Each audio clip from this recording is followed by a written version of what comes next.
Bonjour Eric. Bonjour. Alors ce mois-ci sort le nouveau Horde du Contrevent. Ouais. Alors peux-tu me dire comment tu as voulu, pourquoi tu as voulu adapter ce roman de Damasio? Parce que je trouvais le roman incroyable, en fait, tout simplement. Je trouvais que c'était vraiment une œuvre hors norme, et ça m'a donné envie. Mais ça s'est fait, ça s'est pas fait dès que j'ai refermé le bouquin. Je me suis pas dit ah tiens je vais en faire une BD ou j'aimerais en faire une BD. Ça a mis un peu de temps.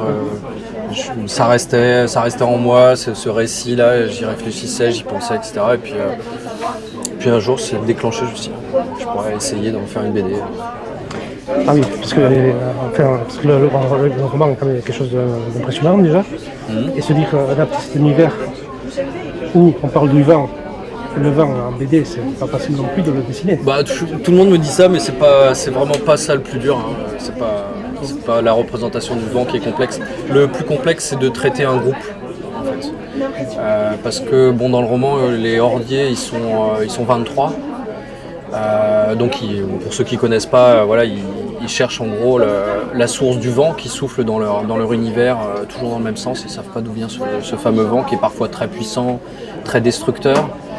Et donc cette horde, ce groupe de personnages dans le roman, ils sont 23, ils ont chacun une fonction bien particulière.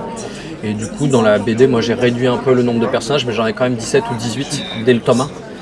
Et ça par contre, comme tous les personnages ne sont pas forcément concernés à chaque fois par les enjeux de la scène, ça c'est pas évident de faire vivre un groupe quand certains ne font rien ou ne sont pas spécialement concernés.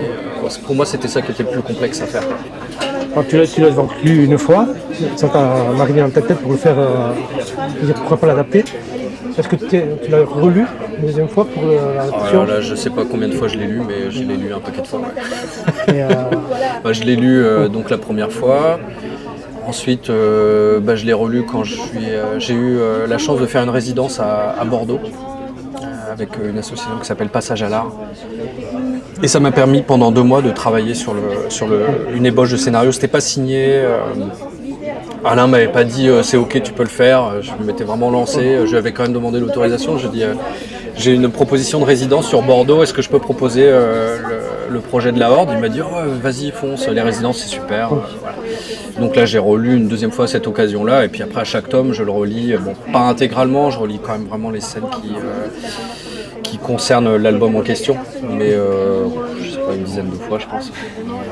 Et quand tu as relu les livres, est-ce que tu voyais déjà les personnages quand tu les dessinais ou... Non, c'est vraiment un travail, de design. C'est quand j'ai commencé à faire les croquis.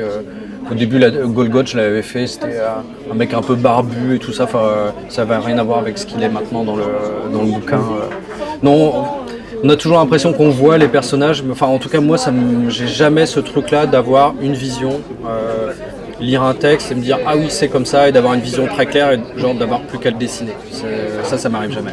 Ou alors c'est vraiment très rare. La plupart du temps c'est j'essaye, je me dis ah là oui, là non, je cherche quoi. Donc je fais des essais et donc les visages apparaissent plutôt. Et tu les montres à Damasio? Oui, surtout au début. Surtout au début, ouais, j'aime montrer le design et tout ça.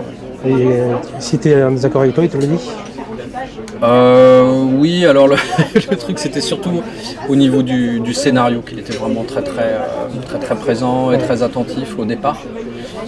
Sur l'aspect visuel, je crois qu'il me fait relativement confiance. Après, à certains moments il est moins d'accord, mais bon en même temps moi je lui envoie les dessins, s'il me répond, voilà, après s'il me répond pas, qu'il est occupé, comme c'est un garçon très occupé, il me répond pas toujours. Et voilà, mais il était vraiment beaucoup plus présent au début, mais oui bien sûr, moi j'écoute, je suis vraiment à l'écoute des retours qu'il me fait, moi ça m'intéresse, c'est quelqu'un dont j'apprécie le travail et la pensée. Donc tu m'as dit, tu as supprimé les personnages par rapport au roman, tu dois faire des coupes aussi par rapport au roman, tu peux pas tout adapter. Et alors, oui et non en fait, je fais des coupes, mais en même temps je rajoute des scènes parce que en fonction de comment j'articule mon récit dans chaque tome, je suis obligé de créer des scènes qui sont pas dans le roman. Et puis il y a d'autres scènes qui sont dans le roman que je mets pas en scène parce que de toute façon elles sont déjà dans le roman. Donc, puis mon récit prend une autre tournure. En fait, voilà. Ton adaptation c'est un complément du roman. Les gens ils peuvent le lire Oui, enfin, je ne suis pas en train de me dire que je fais un complément du roman. Moi, j'essaie de faire vraiment une œuvre à part entière. Mais, Oui, oui. mais oui, les récits sont différents. Enfin, la trame centrale, évidemment, est la même. Voilà. Mais oui, il n'y a pas... ça passe pas forcément exactement par le même chemin.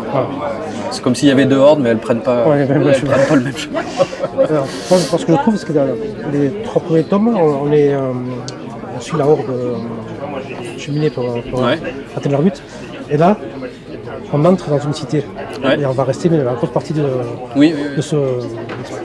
cet album dans la cité. Donc, ce qui donne un autre rythme à cette aventure. Est-ce que tu l'as senti quand tu l'as écrit, ça? Ah oui, bien sûr. Oui. Mais d'ailleurs, le tome 1, ils sont en extérieur, ils marchent, il y a la blessure de Pietro, etc., qui crée toute une suite de problèmes. Dans le tome 2, déjà, ils sont un peu plus à l'arrêt, parce qu'ils rencontrent l'escadre frêle, et le bateau se pose, et en fait, l'essentiel du récit se passe avec un bateau, une espèce de vaisseau qui navigue dans le vent.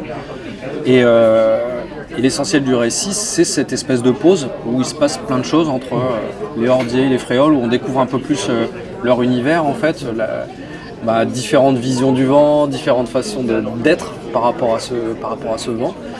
Et donc le 2 est déjà une pause. Le 3e, ils repartent, ils traversent la flaque de Lapsane, donc ils sont de nouveau en marche, ils sont dans un autre élément, ils sont dans l'eau.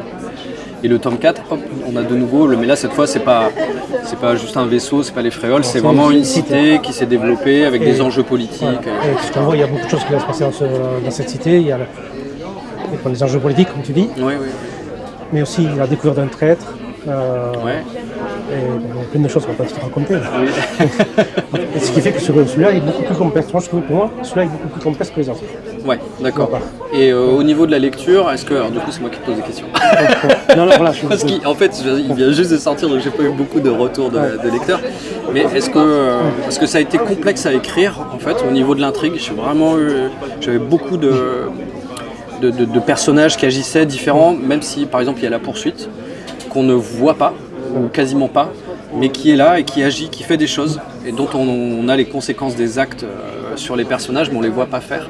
Et donc j'ai quand même dû tracer toutes les lignes d'action de chaque antagoniste en fait, pour créer le récit. Et effectivement, c'était assez complexe à faire. Et moi, une des questions que je me posais, c'est si c'était pas trop alambiqué ou trop complexe. En fait, non, quand tu rentres dans le livre, c'est pris, et tu arrives à faire monter la tension jusqu'aux scènes de la fin où ça... Oui, jusqu'à la fin. Et c'est réussi, quoi, en fait, parce qu'on est pris dedans, on se dit qu'est-ce qui se passe. Et il y a plein de choses qui arrivent, et puis paf. Oui, ok. Bon, mais c'était ça que je voulais faire, donc... cool, c'est bien. Cool. Non, mais vraiment, c'est le tome 4, je savais qu'il serait dur à faire, mais je pensais pas à ce point. En fait, il a vraiment été très très difficile à faire en termes d'écriture et ensuite après en termes de dessin, à cause des scènes de foule, toutes les architectures à dessiner. Enfin, l'environnement urbain et tout ça, c'était vraiment complexe. Combien de temps ça te prend pour faire l'album? Là, celui-là, j'ai mis 3 ans à le faire, au lieu de 2 pour les précédents. Écriture scénario, et puis ensuite dessin, des presque 80 pages à chaque fois. C'est quand même des gros bouquins. Mais celui-là, il m'a mis 3 ans. Et tu sais combien de temps tu veux l'adapter? Oui, il y en aura 6. Et le 5 et le 6, le 5, là, j'ai écrit une première version du scénario. Donc, je vais bientôt attaquer le storyboard, je pense. Et le 6, je sais déjà ce que je veux faire. En fait, quand j'ai écrit le tome 4, comme il était quand même assez complexe, je me suis dit je vais avancer le 5 et le 6 aussi pour être sûr que ce que je veux faire à la fin, je ne fais rien dans le tome 4 qui m'empêche d'aller là où j'ai envie d'aller à la fin de mon récit. Donc du coup, j'ai vraiment beaucoup débroussaillé le tome 4 et le tome 5 et le tome 6 en fait. Donc il y a eu en fait presque, pour ce tome 4, il y a presque l'écriture de 3 scénarios en fait aussi. Après, on a la chance, que Delcourt propose une édition noir et blanc, ce qui permet de voir ton dessin. Oui, moi je suis content. Et la version couleur donne notre ambiance aussi. Une lisibilité aussi. Oui, Gaëtan il travaille très très bien. Gaëtan Georges, c'est toi qui l'avais choisi comme coloriste? Oui. Je connaissais son travail, j'avais vu sur la BD d'un ami, et je me suis dit, c'est super ce qu'il a fait. Et il a fait des essais et c'était hyper bien. Donc là, il ne te reste plus que 2 tomes à faire. Ouais, plus Est-ce que. que tu penses déjà à ce qui va suivre? Oui, un peu, mais là c'est encore un peu tôt, mais oui, il y a des choses dans les tuyaux. Ouais. La science-fiction toujours ou tu as changé de style? Alors, il y a un projet, j'ai un projet perso que j'aimerais bien développer qui serait vraiment de la SF. Et il y a un autre truc non, qui est pas de la SF, mais qui est toujours un peu du récit fantastique, un peu légendaire. Moi, j'aime bien la fiction, mais j'aime bien le genre aussi. Ok. Non, mais merci beaucoup. Ah, c'est déjà fini? Ouais. Non, c'est rapide. Merci à toi. Est-ce que tu peux faire